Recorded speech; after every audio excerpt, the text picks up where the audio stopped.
غزل څو شعرونه عرض دي. زما یادونه به ژوندي وي د مرګي نه وروستو، زما یادونه به ژوندي وي د مرګي نه وروستو، چې خلق ذکر د ګلاب کړي د سپرلي نه وروستو. زما یادونه به ژوندي وي د مرګي نه وروستو، چې خلق ذکر د ګلاب کړي د سپرلي نه وروستو. زه بې پروا د ورځې ګرځم د هر غم نه لرې، زه بې پروا د ورځې ګرځم د هر غم نه لرې. زه بس خراب شم اکثر د ماښامي نه وروستو. زه بې پروا د ورځې ګرځم د هر غم نه لرې، زه بس خراب شم اکثر د ماښامي نه وروستو. نن د ساګانو خوشبویي دی تر کوڅې را رسي، نن د ساګانو خوشبویي دی تر کوڅې را رسي. داسې ښکارېږي ته ولاړه یې بوتکي نه وروستو. او خبره لاړه په حجره کې د هر چا په خوله شوه، خبره لاړه په حجره کې د هر چا په خوله شوه. ستا د مات شوي بېګاني هغه بنګړي نه وروستو.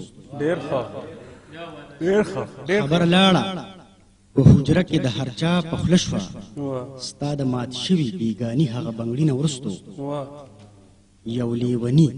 په ځمکه مړاوي ګل ته وجړل، او یو لیوني په ځمکه مړاوي ګل ته وجړل، او بیا ور روان شه د یو اوږد اسویلي نه وروستو.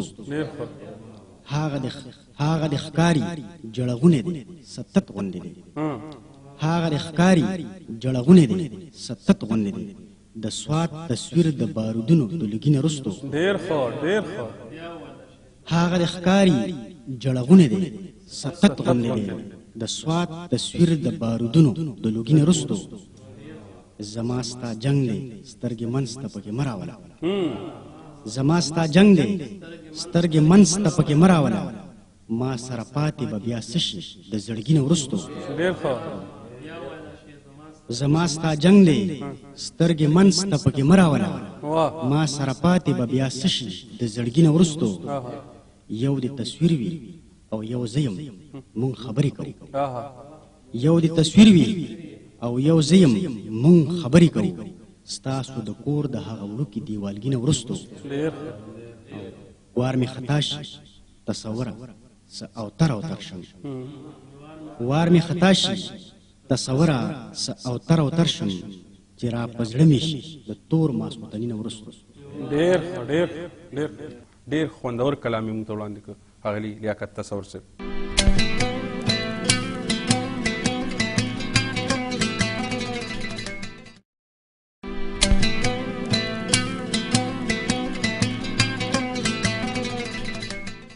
لیاقت تصور صاحب نه پس د مشاعرې بل شاعر انور چراغ یوسفزي له د سایل صاحب په دې شعر باندې مایک ته د راتلو بلنه ورکوم. دا چې د همه دنیا خوړلې وخت په وخت یمه، دا چې د همه دنیا خوړلې وخت په وخت یمه، ښکلی یمه خوږ یمه ترسکون یمه پښتون یمه. په سایل صاحب په دې شعر باندې ښاغلي انور چراغ یوسفزی له بلنه ورکوم چې راشي او موږ په خپل کلام باندې ورمنځي. انور چراغ یوسفزی.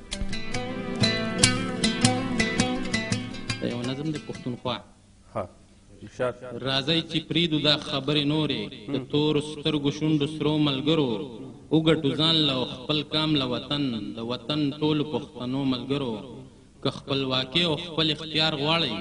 یو پښتنه چغه ایستل پکار دي، یا ځان له بیل خپل اقتدار غواړئ دا د کارون بچي وجل پکار دي، چې کړو ښایسته په خپلو وینو وطن زړونو کې پروت د ارمانونو وطن. د ابدالي د تورې شړنګ جوړ کئ پاسئ ملګرو لور په لور خواره شئ، چې چرته څوک درته په بده ګوري وښایئ هغو ته خپل زور خواره شئ. کړئ د شیرشاه تاریخ ژوندی روڼو، چې د پښتون زور او طاقت ومني. ورځئ په مخ کې چې تېرستو نه شئ، چې در له ځان له سلطنت ومني. لاپس د هغې ژرندې پل نه دی، سر د پیرغون چې پکې دل نه دی. او د دې وطن بربادي نشو لیدی، که څوک یې غواړي نو دشمن دی زمونږ. منو سرپه به په خپل سر ونه کړي، شاه زلمی هر یو غیرتمند دی زمونږ. مونږ به د خپل ځان هېڅ پروا ونه کړو، ګرانه وطنه چې آباد کو تا یا به دا خپل سرونه ستا نه ګزار یا لرې نه ده چې آزاد کو تا یا به په خپل وینو ولمبېږو یا به په خپل وطن کې وخندېږو او چې خفه نه شي پسرلي یارانه مونږ ستا ګلونه بویولی نه شو څو پابندي زمونږ په ژبه چې ده ستا د ښایست نغمې ویلی نه شو چې موشي پټې دا سرتورې پیغلې د خپلواکۍ سندرې وایي دلته د هغې ورځې انتظار کومه چې ټول بچي مې په خندایي دلته بیا به په تمه هر سړی د راتلو سپرلیه تا ته هرکلی د راتلو او زی چې اوس یو بل ته ورغاړه وځو د لر او بر خورو ورو پوښتنو چې ټول یو موټی شو یوه ناره شو د احمد شاه بابا بچو پوښتنو او د میرویس خان او ملنګ جان خاورې نه یو بل له لاس د ورورولۍ ورکو د خوشحال خان او باچا خان خاورې له زیری د امن خوشحالۍ ورکو د پښتونخوا د زړه به ور روغ شي د پښتونخوا د زړه به ور روغ شي که مې کابل او پیښور روغ شي زی چې اوس یو بل ته ورغاړه وځو د لر او بر خورو ورو پښتنو چې ټول یو موټی شو یوه ناره شو د احمد شاه بابا بچو پښتنو د میرویس خان او ملنګ جان خاورې نه یو بل له لاس د ورورولۍ ورکو د خوشحال خان او باچا خان خاورې له زیری د امن خوشحالۍ ورکو د پښتونخوا د زړه به ور روغ شي که مې کابل او پیښور روغ شي او پښتنه خاوره د پښتون کام ده په دې کې بل څوک اوسېدلی نه شي که ځینې خلک بربادي غواړي دغه ارمان سر کېدلی نه شي او تخت د دیلي به هېرولو ګرانه تخت د دیلي به هېرولو ګرانه هغه به دا وطن زیبا یادوو دا دی زمونږ د ښکلاګانو وطن چې مې بابا به پښتونخوا یادوو او چراغ لرمه په زړه دغه ارمان خپله وطنه که مې تشي جانان ډېر اعلی دا انور چراغ یوسفزی صاحب چې ډېر خوندور او ډېر زړه پورې نظم یې موږ ته وړاندې کړ د مشاعرې په دې مرحله کې د پښتو ادبي او کلتوري تړون متحده عرب اماراتو ګران صدر ښاغلی فضل خان عبید صاحب چې د پښتو ژبې د دې دور د غزل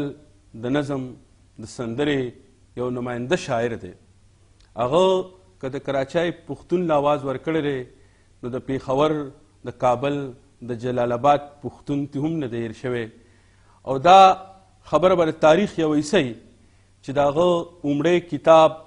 لیونی موسم دا یو تاریخي خبره ده چې په تیر 2 کاله کې د هغې 15 اډیشنونه خرڅ شو او بار خلک غوښتنې کوي چې د هغې بل اډیشن پکار دی د هغې بل اډیشن پکار دی ډېر نوموړي شاعر خپل ډېر خوږ او ګران ملګري فضل خان عبید صاحب له هم د عبید صاحب په دې شعرونو مایک ته د راتلو بلنه ورکوم چې پښتانه چرې کلار نشو د یو بل د مرګه پښتانه چرې کلار نشو د یو بل د مرګه که خویندو میندو ورته ډېرې لوپټې ونیوې پښتانه چرې کلار نشو د یو بل د مرګه که خویندو میندو ورته ډېرې لوپټې ونیوې او سینګار دې نه کوي سپرلي ته لامودې پرتې دي سینګار دې نه کوي سپرلي ته لامودې پرتې دي ښکلو مخونو ته بې وخته آینې ونیوې او اوس خو د مینې عجیبه غونته دستور شو اشنا اوس خو د مینې عجیبه غونتې دستور شو اشنا هر یو مین د ګل په ځای یار ته پیسې ونیوې د ښاغلي فضل خان عبید صاحب له هم د هغه په دې شعرونو باندې مایک ته د راتلو بلنه ورکوم چې راشي او موږ په خپل کلام باندې ونمانځي ښاغلی فضل خان عبید صاحب